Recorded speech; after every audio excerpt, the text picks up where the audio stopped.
धर्म ग्रंथों में वर्णित 9 रहस्यमय जीव महाभारत, रामायण और पुराणों में कुछ ऐसे पशु और पक्षियों के बारे में बताया गया है जो आज के समय में मौजूद नहीं है।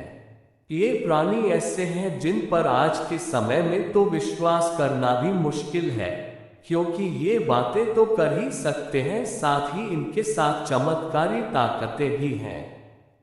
इन पर विश्वास करना न करना ये तो आस्था पर निर्भर करता है। हम बताते हैं आपको धर्म ग्रंथों में बताए गए कुछ ऐसे ही जीवों के बारे में। इच्छाधारी नाग कन्या। महाभारत में अर्जुन ने पाताल लोक की एक नाग कन्या से विवाह किया था जिसका नाम उल्लूपी था। वह विधवा थी। अर्जुन से विवाह करने के पहले उल्लूपी का विवाह एक नाग से हुआ था जिसको गरुड़ ने खा लिया था। अर्जुन और नाग कन्या उल्लूपी के पुत्र थे अरावन, जिनका दक्षिण भारत में मंदिर है और किन्नर उनको अपना पति मानते हैं। भीम के पुत्र घटोत्कच का विवाह भी एक नाग कन्या से ही हुआ था जिसका नाम अहिलवती था। गरुड़। माना जाता है कि गिद्धों गरुड़ की एक ऐसी प्रजाति थी जो बुद्धिमान मानी जाती थी। ये भगवान विष्णु का वाहन है। कहा गया है कि ये एक शक्तिशाली, चमत्कारिक और रहस्यमय पक्षी था। प्रजापति कश्यप की पत्नी विंता के 2 पुत्र हुए, गरुड़ और अरुण। गरुड़ विष्णु की शरण में चले गए और अरुण सूर्य के सारथी हुए। उच्चैश्रवा घोड़ा।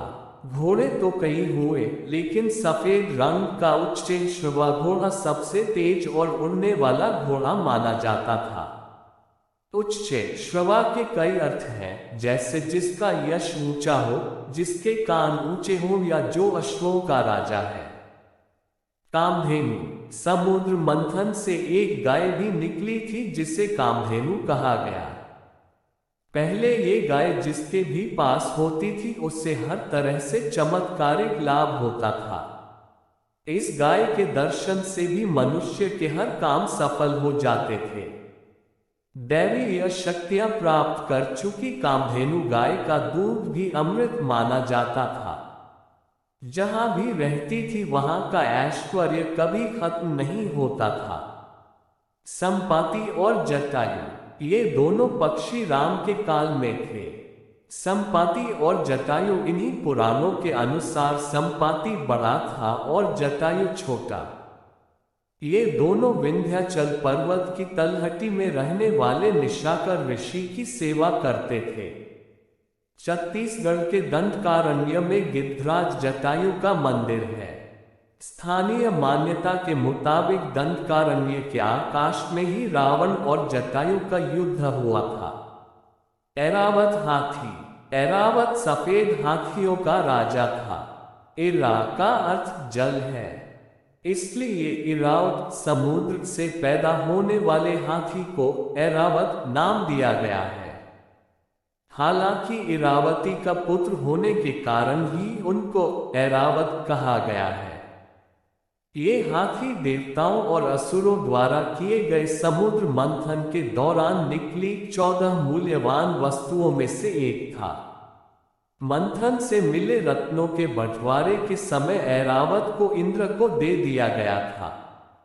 शेषनाग। भारत में पाए जाने वाली नाग प्रजातियों और नाग के बारे में बहुत ज्यादा विरोधाभास नहीं है। सभी कश्यप ऋषि की संतानें हैं। पुराणों के अनुसार कश्मीर में कश्यप ऋषि का राज था। आज भी कश्मीर में अनंतनाग, शेषनाग आदि नाम से स्थान है। शेषनाग ने भगवान विष्णु की शैया बनना स्वीकार किया था। ये कई फनों वाला नाग माना जाता है। जिस पर पृथ्वी टिकी है ऐसी भी मान्यता है। वानर मानव। राम के जन्म के पूर्व हनुमान जी का जन्म हुआ था, यानी आज से लगभग 7129 वर्ष पूर्व हनुमान जी का जन्म हुआ। शोधकर्ता कहते हैं कि आज से 9 लाख वर्ष पूर्व एक ऐसी विलक्षण वानर जाति भारत में मौजूद थी, इसके साक्ष्य मिले हैं। रीछ मानव। रामायण काल में रीछनुमा मानव भी होते थे। जाम्बवंत इसका उदाहरण है। जाम्बवंत भी देवकुल से थे। भालू या रीछ उर्सीदे परिवार का एक स्तनधारी जानवर है। इसकी अब सिर्फ 8 जातियां ही शेष बची हैं। संस्कृत में भालू को रीछ कहते हैं, जिससे रीछ शब्द उत्पन्न हुआ है। मगर ये रीछ इंसानों से बातें नहीं कर सकते हैं। अगर आप सबको ये सारी बातें अच्छी लगी हो तो हमारे इस वीडियो को like, comment, subscribe, share, follow जरूर करें। जय श्री कृष्ण।